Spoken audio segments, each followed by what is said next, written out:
Hai, saya Caca. Ini adalah sesi kedua dari 3 sesi yang membahas hal-hal terkait vector path. Sesi ini membahas sedikit lebih detail tentang keluarga pen tools. Berikut adalah hal-hal yang saya bahas di sesi ini. Seperti biasa, untuk masuk ke bagian tertentu dengan cepat, silakan klik timestamp yang ada di deskripsi. Mari kita mulai. Pen tool dan freeform pen tool adalah dua tool yang bisa digunakan untuk membuat vector path dengan bentuk yang bebas, yang tentu beda dari shape tools ya. Nah, di sesi ini saya nggak akan bahas terlalu detail masing-masing elemen vector path, karena penjelasan tersebut sudah saya bikin di video terpisah, yaitu tentang vector path. Kalau kamu belum begitu ngerti sama konsep dasar vector path, saya sarankan sih untuk nonton dulu video yang itu ya. Seperti biasa, linknya ada di card di pojok kanan atas dan juga di deskripsi. Kalau kita lihat di tool panel, isi keluarga pen tool ini ada 5. Pertama adalah pen tool pastinya, lalu kedua freeform pen tool, ketiga dan 4 adalah add dan delete anchor point tool. Ini gunanya untuk menambah dan menghapus anchor point dari sebuah vector path. Dan yang kelima adalah convert point tool, gunanya untuk mengubah corner point jadi smooth point dan atau sebaliknya. Isi options bar pen tool dan freeform pen tool ini mirip banget sama shape tools, tapi ada 4 perbedaan. Pertama, di pen tool ini nggak ada mode pixel. Kelihatan ya, di mode selector, mode pixelnya gray out. Kedua, di pen tool ini ada opsi auto add atau delete. Lalu ketiga, ada opsi juga untuk mengaktifkan rubber band. Dan perbedaan yang keempat adalah di freeform pen tool ada opsi untuk mengaktifkan fitur magnetic. Ini cara kerjanya persis sama dengan magnetic lasso tool. Dan ada pengaturan lanjutan juga untuk fitur magnetic ini. Oh ya, di sesi ini saya nggak akan bahas lagi fitur-fitur umum yang bisa ditemukan di options barnya pen tool dan shape tools ya, karena tentang itu udah saya pernah bahas di sesi shape tools. Satu-satunya fitur yang sama dengan shape tools yang akan saya bahas di sesi ini adalah fitur make. Nah, kalau kamu belum tahu tentang fitur-fitur umum yang ada di shape tools dan pen tools, bisa tonton aja videonya. Link ke videonya seperti biasa ada di pojok kanan atas. Selama menjelaskan tentang pen tool dan cara pembuatan path ini, saya akan menggunakan mode path ya. Sebagaimana kita tahu, ada 2 jenis anchor point, yaitu corner point dan smooth point. Dengan menggunakan pen tool, untuk membuat corner point itu caranya cukup klik aja di kanvas. Sementara untuk membuat smooth point, caranya adalah klik, tahan kliknya lalu geser kursornya. Kelihatan juga ya, muncul direction point dan line. Dan saya rekap sedikit juga, garis lurus ini disebutnya straight segment, dan garis lengkung disebutnya smooth atau curve segment. Oh ya, tampilan kursornya bisa diubah juga ya dengan menekan tombol caps lock di keyboard. Kursor yang seperti ini istilahnya precision pointer. Untuk balik lagi ke kursor normal, cukup tekan caps lock sekali lagi. Seperti yang tadi pernah saya singgung, ada sebuah fitur yang namanya rubber band. Cara mengaktifkannya cukup klik di gear icon di options bar, lalu checklist deh rubber band. Nah, rubber band ini fungsinya untuk bikin preview segmen. Jadi kalau kamu masih awal-awal pakai pen tool sih jadinya sangat membantu ya. Karena jadi ketahuan gitu segmen yang akan dibentuk itu bentuknya akan seperti apa. Kalau lagi menempatkan anchor point gini, saya tekan dan tahan tombol shift di keyboard, pergerakan kursornya ini akan dijaga per kelipatan 45 derajat. Biar lebih jelas saya munculkan ilustrasi kayak gini ya. Jadi dengan menekan dan menahan tombol shift ini kita bisa bikin segmen yang lurus atau yang diagonal per kelipatan 45 derajat. Ada trik untuk membuat smooth point jadi corner point. Maksudnya gini, sesudah saya bikin smooth point seperti ini, bisa dilihat dari rubber band, segmen yang selanjutnya dibentuk itu kan pasti smooth segment ya. Tapi kalau saya ingin segmen yang dibentuk ini jadi straight segment, saya cukup tekan dan tahan tombol Alt di keyboard, arahkan kursor ke anchor point terakhir dan perhatikan kursornya berubah ya. Lalu klik deh. Yang barusan saya lakukan adalah menghapus direction point di sisi luar. Nah, sekarang anchor point ini yang tadinya smooth point berubah jadi corner point. Akibatnya segmen yang dibentuk setelah anchor point ini pasti straight segment. Nah, tapi kalau direction point yang nggak mau dihapus, cuma pengen diganti arahnya aja gitu, bisa juga. Caranya tekan dan tahan tombol Alt di keyboard, tapi sekarang klik dan tahan direction point yang mau diganti arahnya, lalu geser deh. Nah, sekarang smooth point ini berubah jadi corner point, tapi tetap punya 2 direction point. Sebagaimana kita tahu ada 2 jenis vector path kan ya, yaitu closed path dan open path. Nah, ketika lagi ketemu dengan open path dan mau melanjutkan path-nya dengan nambah anchor point baru, kita punya dua pilihan. Mau melanjutkannya dengan straight segment atau dengan smooth segment. Contohnya seperti ini. Ada dua endpoint kan ya, dan kita punya pilihan mau melanjutkan vector path-nya ini dari mana. Misal saya pilih endpoint yang ini. Nah, dengan pen tool aktif, ketika kursornya digerakkan ke endpoint, kelihatan ya kursornya berubah. Kalau saya mau melanjutkan path ini dengan straight segment atau garis lurus ya cukup klik aja. Dari rubber band kelihatan segmen yang akan dibentuk adalah garis lurus. Tapi kalau mau melanjutkan anchor point dengan smooth atau curve segment, sama kayak lagi mau bikin smooth point, yang perlu saya lakukan adalah klik, tahan dan geser direction point-nya seperti ini. Ketika saya lepas kliknya, kelihatan ya rubber band menunjukkan bahwa segmen yang akan dibentuk adalah smooth segment. Hal yang sama berlaku juga kalau kita menutup path, alias bikin open path jadi close path. Segmen yang dibentuk sebelum anchor point yang terakhir itu mau lurus atau lengkung. Contohnya seperti ini. Kalau mau jadi straight segment ya cukup arahkan kursor ke anchor point tujuan, lalu klik satu kali. Tapi kalau mau jadi smooth segment, ketika klik di anchor point yang terakhir, klik, tahan dan geser kursornya, lalu lepas kliknya ketika direction point-nya udah muncul. Di opsi sebenarnya pen tool ada juga opsi untuk mengaktifkan fitur auto add atau delete. Nah, kalau fitur ini aktif, ketika kursor digerakkan ke segmen, kursornya berubah ya jadi ada tanda tambah. Dan kalau diklik, muncullah sebuah anchor point yang baru.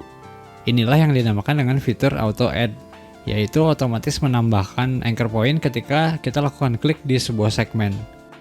Sementara yang dimaksud dengan fitur auto delete adalah ketika kursornya saya gerakkan ke sebuah anchor point, berubah ya, jadi ada tanda minusnya sekarang.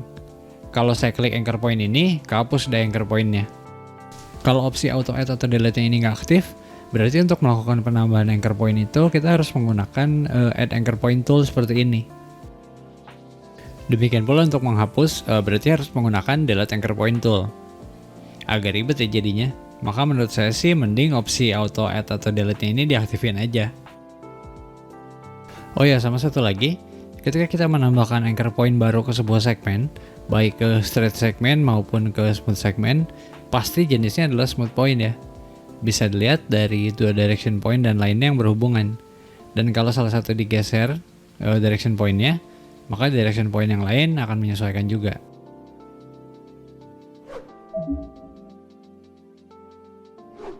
Yang saya alami dan gak jarang juga saya temui di kalangan pengguna pen tool adalah ketika lagi bikin vector path, terutama kalau bikin path-nya untuk seleksi ya, perbesaran itu biasanya cukup tinggi alias zoom in banget. Nah, di kondisi seperti ini, shortcut untuk zoom in atau zoom out berlaku ya, yaitu Ctrl plus untuk zoom in dan Ctrl minus untuk zoom out. Tapi untuk melakukan zoom in zoom out, metode yang saya pribadi biasa pakai adalah yang namanya scrubby zoom. Nah, untuk menggunakan scrubby zoom ini, pastikan dulu fiturnya aktif dengan masuk ke zoom tool, lalu checklist opsi scrubby zoom ini di options bar-nya. Nah, untuk melakukan scrubby zoom ini, shortcutnya adalah Ctrl dan spacebar. Langsung kelihatan ya, kursornya sementara berubah jadi zoom tool. Lalu kalau udah kayak gini, cukup klik dan geser ke kiri untuk zoom out, klik dan geser ke kanan untuk zoom in. Nah, kalau udah, cukup lepas tombol kontrol dan spacebar-nya. Toolnya kembali lagi lah jadi pen tool. Demikian pula untuk melakukan panning atau menggeser tampilan layar. Cukup tekan dan tahan tombol spacebar untuk sementara masuk ke hand tool. Bisa dilihat ya kursornya berubah. Lalu klik dan geser deh. Kalau udah, cukup lepas tombol spacebar-nya. Ada sebuah trik yang menurut saya sangat berguna ketika kita lagi ada di perbesaran yang cukup tinggi dan kita perlu menggeser tampilan layar ke bagian tertentu dengan cepat. Tentu bisa sih dengan pen kayak tadi ya. Tapi kalau dimensi kanvasnya gede, pagal juga geser-gesernya. Nah, trik yang ini namanya bird eye pen. Caranya cukup tekan dan tahan tombol H di keyboard. Sementara kita masuk hand tool ya, kelihatan dari kursor yang berubah. Lalu klik di kanvas dan bisa dilihat tampilan langsung zoom out ke seluruh area kanvas. Ini tombol H dan kliknya belum saya lepas ya. Lalu saya geser deh ke area yang saya mau. Nah, kalau udah, lepas kliknya dan lepaskan tombol H-nya. Jadi saya ulang ya urutannya. Tekan dan tahan tombol H di keyboard. Lalu klik dan tahan. Ketika tampilannya udah jadi seluruh area kanvas, geser ke area yang diinginkan. kemudian lepas kliknya, dan lepas tombol H-nya.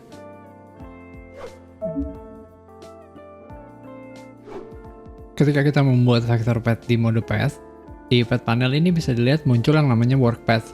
Nah, work path ini sementara, maksudnya gini. Misal saya bikin vector path dengan rectangle tool di mode path. Muncul work path kan ya di path panel. Lalu saya deselect work path yang bentuknya kotak ini dan bikin vector path yang baru, misalnya dengan menggunakan ellipse tool. Nah, bisa dilihat lagi di path panel, sekarang work path-nya berubah jadi ellipse, yang kotak tadi nggak disimpan. Inilah yang saya maksud work path itu sementara. Untuk menyimpan work path ini jadi permanen, caranya cukup double klik tulisan work path-nya, lalu masukin deh namanya. Sekarang path yang tadi dibikin udah aman, kecuali ya kalau dihapus ya layer path-nya. Malah kalau di workflow yang lebih teratur, sebelum menggambar vector path di canvas itu kita bikin layer path yang baru dulu. Caranya klik icon create new path di path panel, muncul layer path yang kosong kan ya? Baru deh gambar di canvas. Dengan cara ini, secara otomatis path yang digambar akan masuk ke layer path ini. Jadi nggak perlu save work path kayak tadi lagi.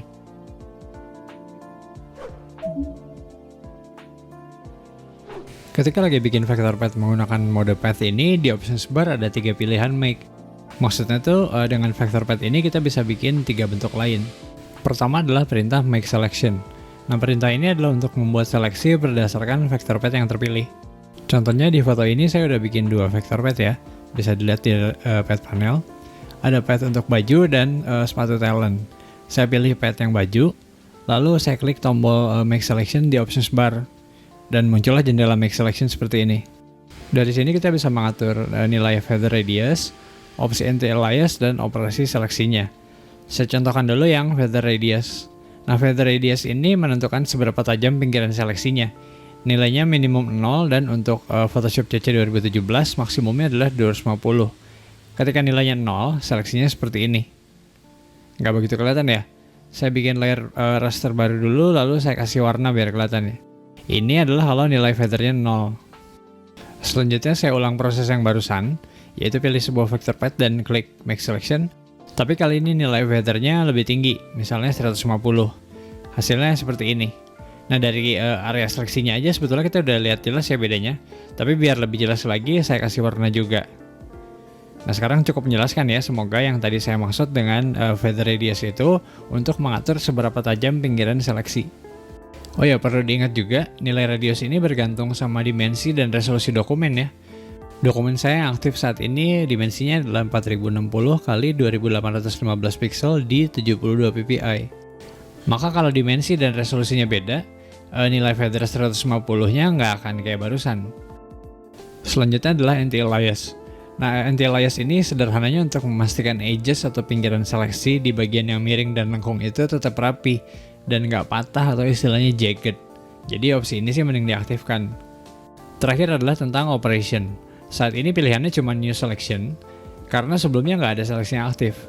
Tapi kalau sebelum masuk ke jendela make selection ini ada seleksi aktif, misalnya saya bikin sebuah seleksi kotak pakai rectangular marquee tool. Lalu kalau saya masuk lagi ke jendela make selection, jadi ada pilihan lain ya. Lebih jauhnya tentang seleksi ini akan saya bahas di bagian ketiga.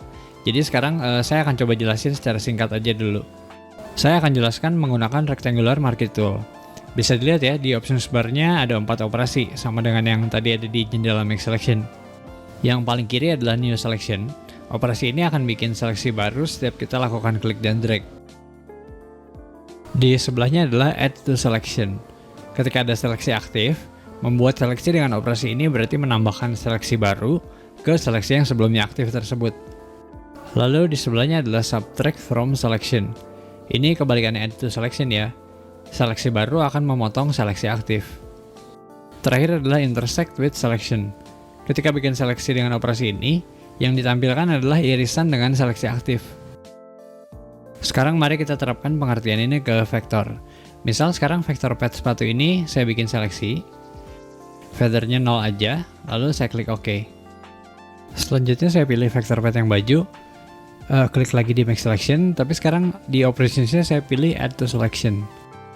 Hasilnya jadi ada seleksi aktif dari 2 vektor path ini ya. Kalau udah ada seleksi seperti ini, bebas deh mau ngapain. Misal dengan seleksi ini saya bikin sebuah layer adjustment color balance. Bisa dilihat di layer panel, area seleksi tadi otomatis diterapkan ke layer masknya color balance ini. Nah, penggunaan vector path untuk bikin area seleksi seperti ini sih umumnya saya lihat di kalangan editor ataupun manipulator foto. Oh ya, untuk mengeksekusi perintah make selection ini ada 3 alternatif. Pertama adalah dengan klik kanan di path-nya di path panel dan pilih make selection. Kedua adalah ketika tool yang aktif adalah salah satu vector tool, semisal pen tool ya, cukup klik kanan di path-nya di canvas dan pilih make selection.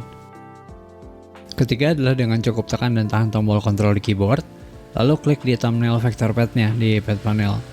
Otomatis path-nya akan dibikin jadi seleksi tanpa muncul jendela make selection kayak tadi. Tapi ada yang perlu diperhatikan ya kalau kita pakai cara ini, yaitu setting make selection-nya adalah yang dipakai terakhir. Maksudnya gini, misal di jendela make selection saya ubah feather radius-nya ini jadi 100 gitu. Nah, setting ini akan diingat oleh Photoshop. Jadi ketika sekarang saya lakukan control klik di thumbnail vector path-nya di path panel, otomatis diterapkan nilai feather yang 100 tadi. Karena itulah saya sarankan kalau ada perubahan nilai feather di jendela make selection ini, ketika udah selesai mending balikin ke 0 lagi aja.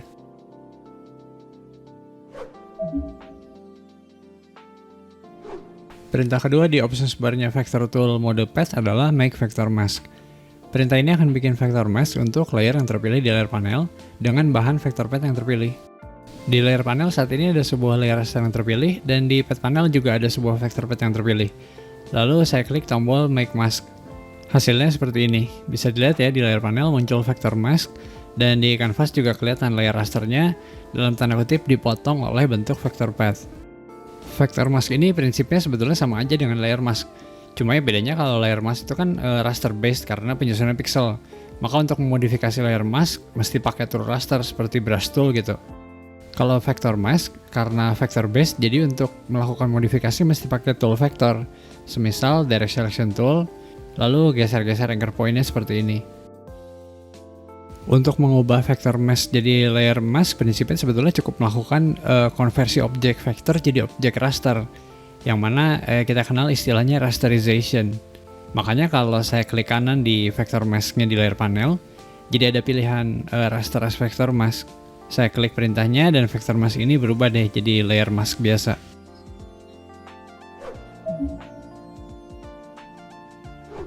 Perintah ketiga di options bar-nya vector tool di mode path adalah make shape.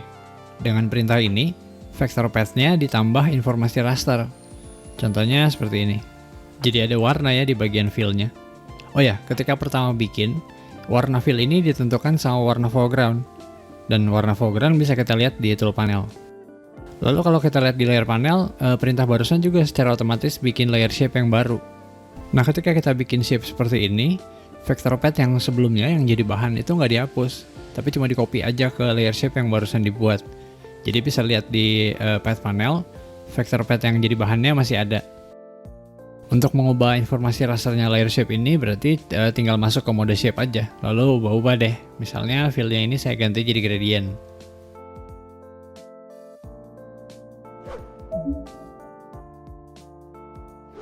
Cara kerja freeform pen tool ini sama dengan lasso tool ya. Untuk membuat vector path kita cukup melakukan klik dan drag dan membentuk area tertentu seperti ini. Untuk menyelesaikan pembuatan path ini ada dua pilihan, mau jadi open path atau mau jadi close path. Kalau mau jadi open path, ya cukup lepas aja kliknya. Tapi kalau mau jadi close path, ada dua cara. Pertama dengan bawa kursornya sedekat mungkin sama titik pertama klik tadi. Ketika kursornya berubah, jadi ada lingkaran di pojok kanan bawahnya seperti ini ya, lepaskan kliknya. Cara kedua adalah dengan cukup tekan tombol kontrol di keyboard dan lepaskan kliknya.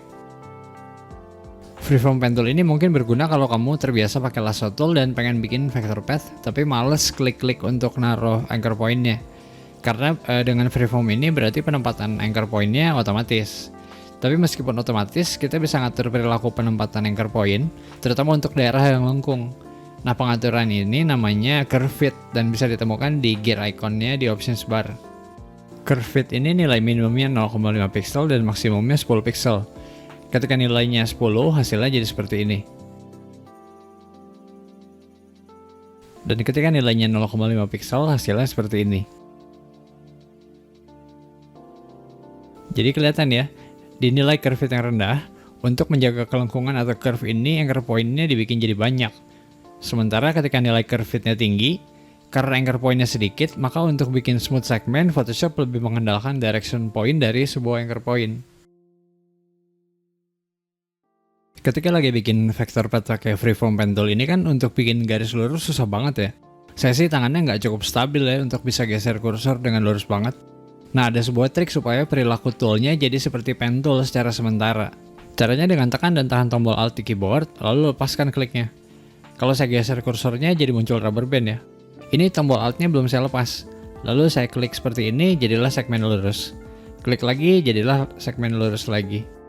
Untuk kembali ke perilaku freeform, pertama klik dulu dan tahan kliknya. Lalu lepaskan tombol Alt-nya. Selanjutnya, sembari menahan klik sih tinggal geser lagi aja seperti freeform biasa. Di opsi sebarnya freeform pen tool ini ada opsi magnetik, dan ada juga beberapa pengaturan lanjutan. Tapi untuk pengaturan lanjutannya ini nggak akan saya bahas ya. Opsi magnetiknya ini cara kerjanya sama dengan magnetic lasso tool. Dia mendeteksi edges atau kontras antar pixel. Nah, di konteks ini, kontras yang saya maksud bukan cuma perbedaan antara shadow dengan highlight, tapi informasi warnanya juga. Contohnya di foto yang punya depth atau perbedaan ruang tajam kayak gini. Mata kita sih nggak ada masalah ya membedakan bagian mana yang fokus dan enggak. Nah, karena komputer nggak secanggih kita, maka komputer perlu cara khusus untuk membedakan. Yang komputer deteksi adalah kontras atau perbedaan antar pixel yang letaknya dekatan. Nah, ini istilahnya edge contrast. Ketika perbedaannya cukup jauh seperti ini, alias edge kontrasnya tinggi, dia akan menganggap bahwa ini edges. Maka kalau ketemu area yang edge kontrasnya rendah, contohnya kayak area di belakang ini ya yang nggak fokus, si komputernya akan bingung. Kalau kita sih nggak ya. Kita bisa tahu ujung papan caturnya ya di sebelah sini, meskipun di foto ini nggak fokus kelihatannya. Untuk menggambar path dengan opsi magnetik ini, cukup klik untuk menempatkan anchor point yang pertama, lalu geser kursor sedekat mungkin sama batas tertentu yang kita mau. Dan nggak kayak freeform biasa ya, selama lagi geser ini kliknya dilepas pun nggak apa-apa. Di proses ini kalau kamu pakai Wacom atau digitizer sangat membantu ya supaya bisa presisi. Atau pakai mouse yang punya setting resolusi rendah. Atau ya alternatifnya cukup zoom in aja supaya ngegeser kursornya bisa lebih teliti. Oh ya, titik-titik yang kita lihat di sepanjang path ini bukan anchor point, tapi namanya fastening point. Nah, fastening point ini nih sementara. Jadi kalau pathnya udah selesai, nggak semua fastening point akan dikonversi jadi anchor point.